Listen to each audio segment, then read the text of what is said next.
Fala pessoal, sejam bem-vindos ao nosso curso de Direito Penal. Prazer, meu nome é Jonathan Brandão, sou professor de Direito Penal, Processo Penal, Legislação Penal Extravagante e neste encontro nós vamos tratar dessa maravilhosa disciplina que é Direito Penal, beleza?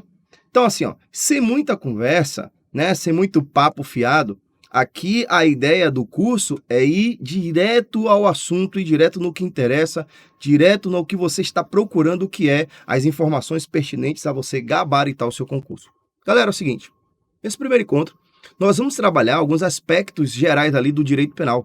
A gente vai trabalhar ali o conceito, o que seria eventualmente uma infração penal, quais são os sujeitos do crime. Então, tudo isso a gente vai trabalhar aqui, beleza? Então vem comigo logo para o quadro aqui para que a gente possa construir aqueles nossos esqueminhas didáticos que a gente costuma fazer. Vem para o quadro. Então, olha só, quando a gente fala de infração penal, turma, aqui eu estou falando de um gênero, e aí eu vou ativar já a minha canetinha aqui, beleza?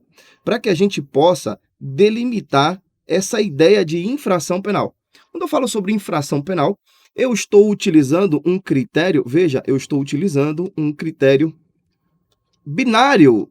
O Brasil, ele adotou um critério binário, eu também posso chamá-lo de critério dicotômico, beleza? Por que critério dicotômico? Porque a infração penal, ela é o gênero e que vai ser dividida em duas espécies, beleza? Eu vou ter aqui, por um lado, vamos trocar aqui a cor da caneta para ficar bem organizado, crime, e do outro lado eu vou ter contravenção, certo, turma? Crime e contravenção. Então, olha para mim aqui, a gente ouve falar assim, porra, fulano de tal praticou uma infração penal. Perceba que você ainda não sabe se esse fulano de tal, ele eventualmente praticou um crime ou praticou uma contravenção, porque aqui eu trouxe um critério abstrato de infração penal.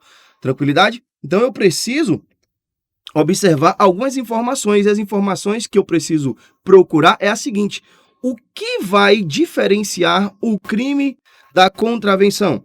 E aí, pessoal, aqui a gente precisa ficar esperto, porque para que a gente tenha uma infração penal, beleza? Para que nós tenhamos uma infração penal, precisamos de dois requisitos, ok? Precisamos de dois requisitos.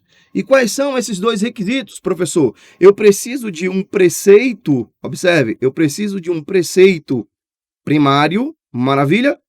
Preceito primário, e também eu preciso de um preceito secundário. Secundário.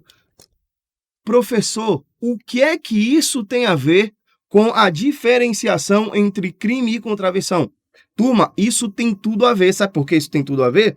Porque a diferença entre crime e contravenção, ela está aqui, ó, no preceito secundário.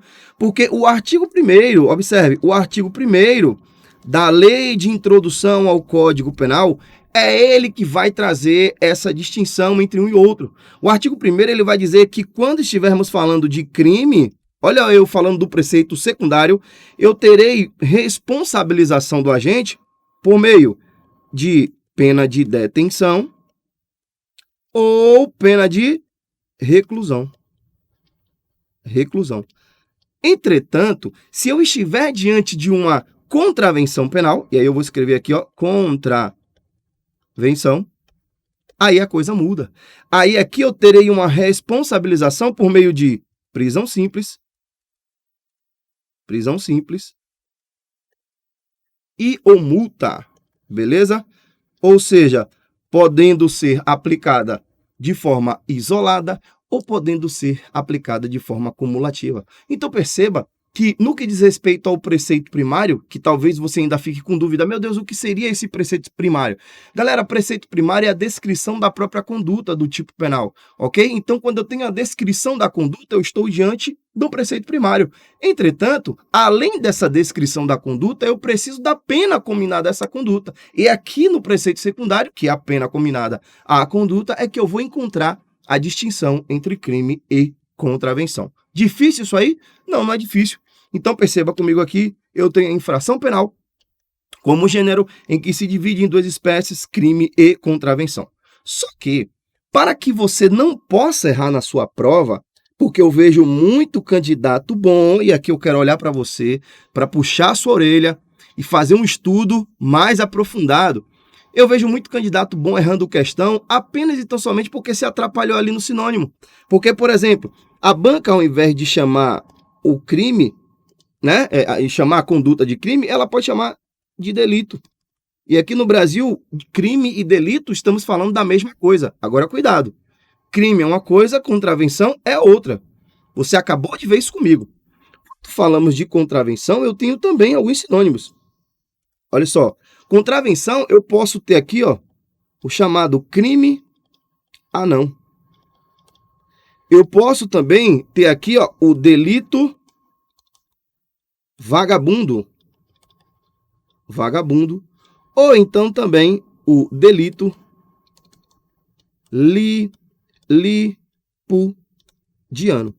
Beleza? Delito lilipudiano. Perceba que todos esses pontos aqui são sinônimos de contravenção penal. Então fique esperto que eu não quero você errando no que diz respeito a isso. Ok? E aí, ainda falando aqui sobre a diferença entre crime e contravenção, eu ainda venho com vocês para um quadro em branco aqui, para que a gente possa, né, ao vivo e a cores, para todo o Brasil, fazermos aqui, ó, um quadrinho esquemático e a gente vai trazer algumas nuances aqui acerca dos crimes e das contravenções que vão trazer diferenças marcantes entre um e outro. Então, do lado de cá eu vou escrever crime e do lado de cá eu vou escrever contravenção. Ok? E aí, vamos lá. A primeira característica que vai diferenciar entre um e outro é que o crime, ele é punido, veja, punido com prisão, punido, vamos apagar aqui, com reclusão ou detenção, ok? Cadê minha canetinha? Pronto, com reclusão ou detenção. Enquanto que as contravenções, elas são punidas com prisão simples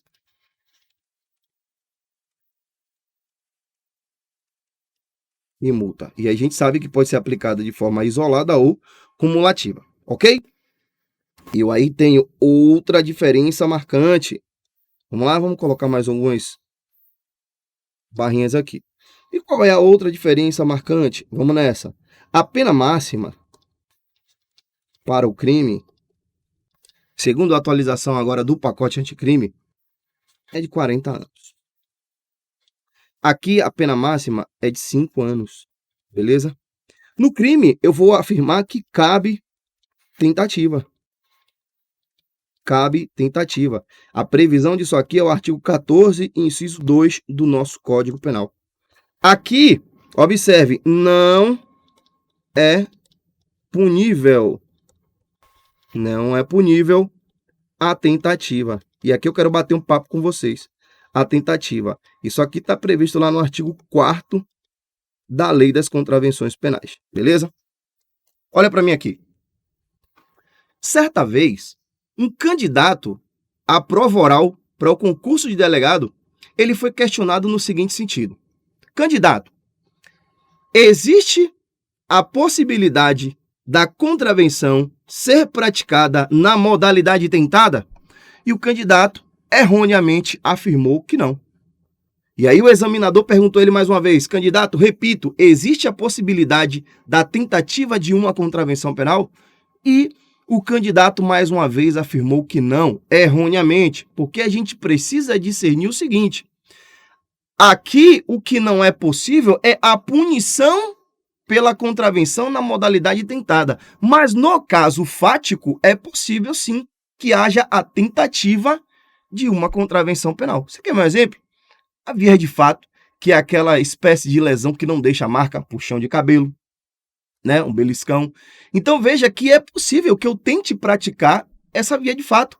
Entretanto, por força do artigo 4º das leis das contravenções penais, não vai ser punível, não vai ser possível a punição por essa tentativa. Então, o artigo 4º ele afirma que não é punida a tentativa. Entretanto, no caso fático, é possível que o agente possa tentar praticar tal contravenção penal. Então fique esperto para esse detalhe. Agora, falando sobre regra geral aqui para concursos públicos, né, na maioria dos concursos públicos aí para carreiras policiais, às vezes algumas bancas afirmam, na verdade, colocam como gabarito que não existe crime tentado, ou desculpa, não existe contravenção penal na modalidade tentada. Não existe, na verdade, segundo o artigo 4º, a possibilidade de responsabilização na modalidade tentada. Então fique esperto aí no que diz respeito a isso. Vem pro quadro comigo. E aí aqui, turma, o que eu tenho? Eu tenho ainda aqui, ó, que no que diz respeito ao crime, ele é punível, veja, é punível por extraterritorialidade. Extraterritorialidade. Então, aqui, lá no artigo 7º, por exemplo, do Código Penal, você vai ver esse assunto, a extraterritorialidade da lei penal. Enquanto que as contravenções penais, não, ó, eu vou colocar assim, ó, só é punível no território brasileiro. No território brasileiro. Perfeito? Só é punível aqui no território. Eu ainda falando sobre a diferenciação entre um e outro, eu vou colocar aqui, ó, a ação penal. Perfeito? A ação penal, nos crimes aqui, ó, elas se dividem em ação penal pública ou privada. Beleza? A pública a gente sabe que vai ser condicionada ou incondicionada. Entretanto, a ação penal, no que diz respeito às contravenções, a ação penal, ela será sempre pública, incondicionada. Incondicionada. Perfeito, turma? Então, observe que você conseguiu aí montar um esqueminha didático que vai lhe dar um up quando você for responder questões que exijam a diferença entre crime e contravenção penal. Ok? Então, encerrando aqui esse ponto acerca da infração penal, vamos falar dos sujeitos do crime, né? Vem pro quadro comigo, que tem muita coisa ainda pra gente conversar. Minha turma, seguinte, quando a gente fala de sujeitos, beleza? Eu tenho aqui, ó, o sujeito ativo, beleza? Vamos colocar aqui o sujeito ativo. E eu tenho aqui, ó, vou colocar um traço aqui no meio, e eu tenho aqui o sujeito passivo. Maravilha? E aí a pergunta que surge para a gente é a seguinte: quem é o sujeito ativo de um crime? Observe, o sujeito ativo, turma, ó, é toda pessoa capaz e com idade igual ou superior a 18 anos. Ok? Então, o sujeito ativo é toda pessoa capaz com idade igual ou superior a 18 anos. Olha para mim aqui. A dúvida que fica, a dúvida que vai permear a sua cabeça é: professor, que pessoa é essa que o senhor está falando? O senhor está falando de pessoa jurídica ou o senhor está falando de pessoa física? Observe. Turma, em regra, eu estou falando de pessoa física.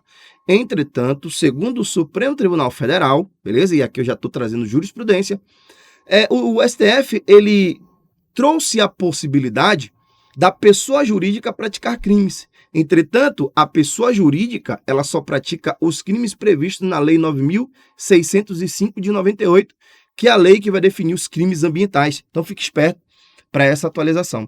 E ainda falando sobre esse ponto aqui, o STF também, ele antigamente adotava a teoria da responsabilização por ricochete. É que, além de eu responsabilizar a pessoa jurídica, eu necessariamente teria que responsabilizar a pessoa física. Mas hoje já está superada essa tese e hoje eu posso responsabilizar uma independente da outra. Maravilha? Então, em regra, aqui eu estou falando de pessoa física./Entretanto, vale lembrar que pessoa jurídica poderá praticar crimes quando eu estiver falando de crimes praticados contra o meio ambiente, Lei 9.605/98. Show? Vem pro quadro comigo, bora estudar. E aí, o que acontece? Então, eu falei aqui que o sujeito ativo são pessoas capazes com uma idade igual ou superior a 18 anos, beleza? E aí, esse sujeito ativo, ele pode exercer o papel na prática do crime ele pode exercer o papel de autor ou ele pode exercer o papel de partícipe. E aí eu não vou aprofundar nesse tema, porque nós teremos um bloco específico para conversar acerca disso. Quando eu falo sobre autor, eu estou falando basicamente daquele cara que executa o verbo. E o partícipe, eu estou falando daquele cara, daquele agente que auxilia a prática do crime. Beleza? A prática da infração. Professor, não entendi. Perceba o seguinte. Imagine que o Wendel chegue para mim e diga assim, Jonatas, eu quero matar a Maria. Aí eu digo, porra, irmão, você quer matar a Maria? Ó, faz o seguinte, eu tenho uma arma aqui, ó, eu empresto a arma para o Wendel. O Wendel vai lá e atira em Maria. Perceba que eu auxiliei o Wendel a praticar o crime. O Wendel é o autor e eu sou o partícipe. Mas ambos são sujeitos ativos do crime de homicídio. Dúvidas aqui? Não, né? Muito simples. Então, basicamente é isso aí. Vem pro quadro. Aí o que acontece? Aí, ainda falando sobre isso, esse sujeito ativo, beleza? Esse sujeito ativo, que pode figurar como autor ou partícipe, ele poderá praticar, veja, crimes comuns, ele poderá praticar crimes próprios, ou ele poderá também praticar crimes de mão própria. De mão própria. Ok? Professor, o que seria um crime comum, o que seria um crime próprio e o que seria um crime de mão própria? Olha para mim aqui, para a gente bater um papo, olho a olho. Turma, quando eu falo de um crime comum, eu estou falando de um crime que qualquer pessoa pode praticar. Desculpa. Por exemplo, se eu estou falando aqui do homicídio, crime de homicídio, qualquer pessoa é capaz de matar alguém. Veja que o tipo penal do artigo 121, ele não exige uma qualidade específica do sujeito ativo. Então perceba que o artigo 121, crime de homicídio, é um crime comum e o sujeito ativo do crime de homicídio é um sujeito ativo comum, não é um sujeito ativo específico, beleza? Eu não preciso ali de uma qualidade específica para o sujeito ativo.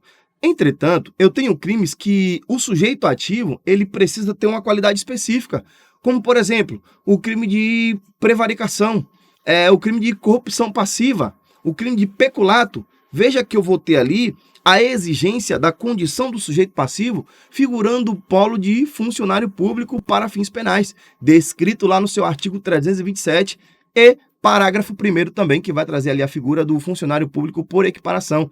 Mas perceba que naquele caso ali, a norma ela exige uma condição específica para que o agente possa praticar tal crime. Então veja que aquele sujeito ativo ali, ele não é um sujeito ativo comum, porque não é qualquer pessoa que pode praticar um crime de peculato, é uma pessoa que esteja revestida da condição de funcionário público para fins penais, ok?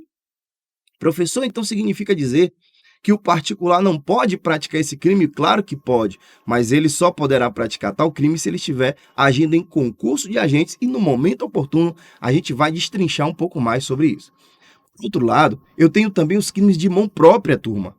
Os crimes de mão própria, observe aqui, ó, são os crimes que somente o autor pode praticar o crime.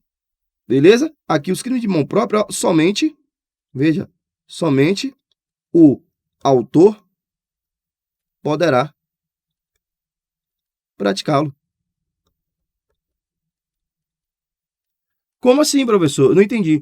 Olha para cá, turma. Gente, o crime de falso testemunho, por exemplo, o crime de autoaborto. Veja que o crime de falso testemunho, o artigo 342 do Código Penal, é um crime que somente a pessoa que vai dar a declaração, que sabe sobre algum fato, somente ela poderá praticar. Tal crime é um crime de mão própria. O crime do autoaborto, por exemplo, a gestante que pratica aborto em si mesmo, artigo 124 do Código Penal, perceba que aquele crime ali é um crime de mão própria, porque se alguém praticar aborto nela, se for com o consentimento, vai responder no 126. Se for sem o consentimento, vai responder no artigo 125. Inclusive aqui, O direito penal ele traz uma outra teoria que eu não vou falar sobre isso agora. No momento oportuno a gente falará sobre isso, ok? Mas eu quero que você entenda que o crime de mão própria é aquele crime pelo qual o próprio autor é que pratica o delito, ok? Aqui não cabe delegação. Porque, observe, tem um ponto importante. Olha para mim aqui. No crime próprio, eu posso delegar a execução do crime. No crime próprio, eu posso delegar a execução do crime. Quer ver um exemplo? Imagine que eu seja um analista técnico do judiciário, eu trabalho em uma determinada sala, em determinado gabinete, né? E aí eu tô com a chave do gabinete, ou então eu estou com um crachá, eu entrego o crachá para o meu amigo, que é um particular, e digo, vai lá, velho, leve aquele computador de lá da minha sala, leve o notebook da minha sala, perceba que ele vai praticar o crime, mas eu não executei o verbo, subtração, mas eu vou praticar o peculato furto, beleza? Previsto lá no seu artigo 312 do Código Penal com pena de 2 a 12. Perceba que no crime próprio eu posso delegar a execução, já no crime de mão própria eu não poderei delegar tal execução. Então fique esperto para esses detalhes que eventualmente a sua banca vai tentar cobrar acerca disso aí. Bora pro quadro para a gente conversar ainda falando sobre sujeitos. Vem pra cá.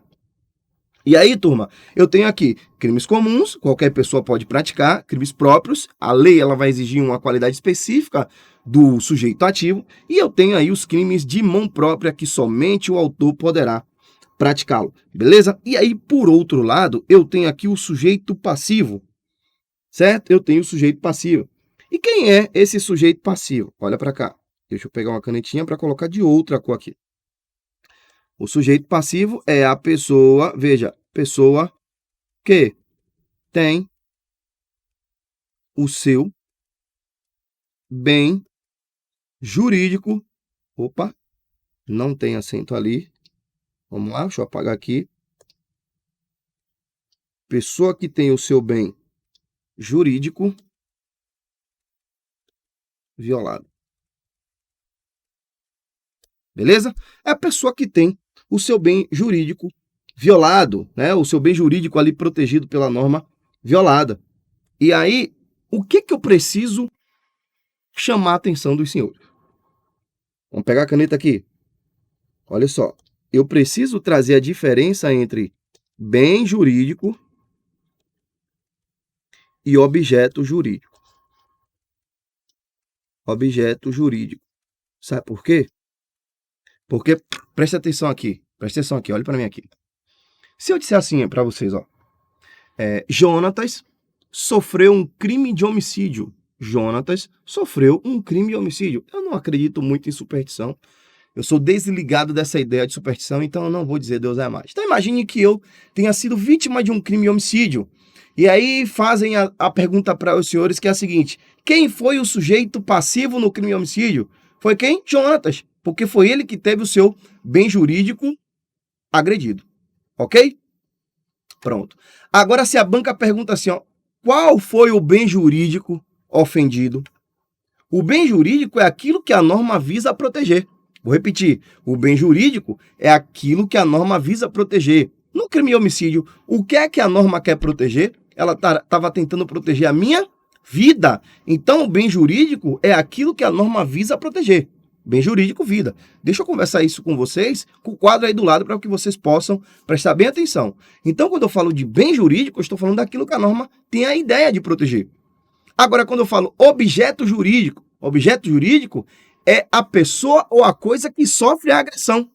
Então, observe aqui, quando eu falo Jonatas sofreu um crime de homicídio, quem foi que sofreu a agressão? Foi o meu corpo, então foi a pessoa. No crime de homicídio, o sujeito passivo é esse alguém, a pessoa que morre, beleza? O bem jurídico é aquilo que a norma vem proteger, a vida. O objeto jurídico, que é aquilo onde recai a agressão, é sobre quem a coisa recai, a conduta recai. Perceba que aí nesse caso é a pessoa. Por que eu estou falando isso, conversando isso com vocês? Porque perceba o seguinte, se eu falo que Jonatas foi vítima de um crime de furto, olha como as coisas mudam. Jonatas foi vítima de um crime de furto. Quem é o sujeito passivo? Jonatas. Quem é o bem jurídico tutelado? O patrimônio. E quem é o objeto jurídico? A coisa alheia. A coisa alheia móvel, tem que entender que é móvel, lembrar que é móvel. A coisa alheia móvel é que sofreu, a agressão recaiu sobre a coisa alheia móvel. Então, fique esperto nesse sentido aí, beleza?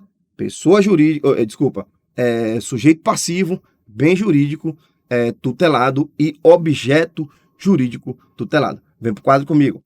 Aí, o que acontece aqui, ó? Esse sujeito passivo, pessoal, veja bem, ele também pode ser um sujeito passivo, ó, próprio, ou pode ser um sujeito passivo comum, beleza? Porque aqui é o seguinte, ó, quando eu falo de sujeito passivo próprio, é porque a pessoa que vai sofrer um crime, ela precisa estar em uma condição específica. Professor, e existe isso? Existe a possibilidade do sujeito passivo, da lei exigir uma qualidade específica do sujeito passivo? Claro que existe. Quer ver uma coisa? Lei 9.455 de que, meu Deus? Lei 9.455/97, a lei do crime de tortura. Eu tenho, salvo engano, é no parágrafo 1º, ou é no inciso 1, isso é o que menos importa, eu tenho a tortura a castigo, que é quando a pessoa que está sob proteção, cuidado ou vigilância, né? Ou seja, a pessoa que está sob o poder, guarda ou vigilância de alguém sofre tortura. Então, observe que aqui eu tenho um crime chamado de crime bipróprio, porque o agente que vai torturar, ele precisa estar exercendo poder, guarda ou autoridade sobre essa pessoa, e a pessoa que vai sofrer a tortura, ela também está sob o poder, guarda ou autoridade. Então, não é qualquer pessoa que pode sofrer a tortura a castigo. É somente pessoas que estejam no polo passivo, sob a égide de um poder, guarda ou autoridade de alguém. Perceba que, neste caso, eu tenho o sujeito passivo na modalidade própria e não comum. Não é qualquer pessoa que pode figurar aquele polo passivo ali. Agora, por outro lado, que é a regra, a maioria esmagadora, eu tenho aqui o sujeito passivo na sua modalidade comum, que é onde qualquer pessoa pode, eventualmente, sofrer determinado crime, beleza? E ainda falando, vamos para o quadro aqui, e ainda falando sobre o sujeito passivo, para a gente fechar, eu tenho aqui, ó, observe, o sujeito passivo formal e eu tenho o sujeito passivo material, beleza? Galera, é o seguinte, ó, o sujeito passivo, no âmbito formal, aqui é o Estado, ok? Aqui é o Estado. O sujeito passivo, no âmbito material, aqui no critério material, aí aqui eu estou falando do titular do bem jurídico. Beleza? E aí, vai aqui uma informação para os senhores, que é o seguinte, todos os crimes, eles têm sujeitos passivos formais, ou seja, em todos os crimes, sem exceção, o Estado também, ele figura como sujeito passivo no âmbito formal, e não no âmbito material, no âmbito formal, porque o Estado também, ele sofre quando alguém pratica determinado crime, beleza? E aí, para a gente fechar, vale lembrar que não serão, ó, vou colocar aqui, ó, não serão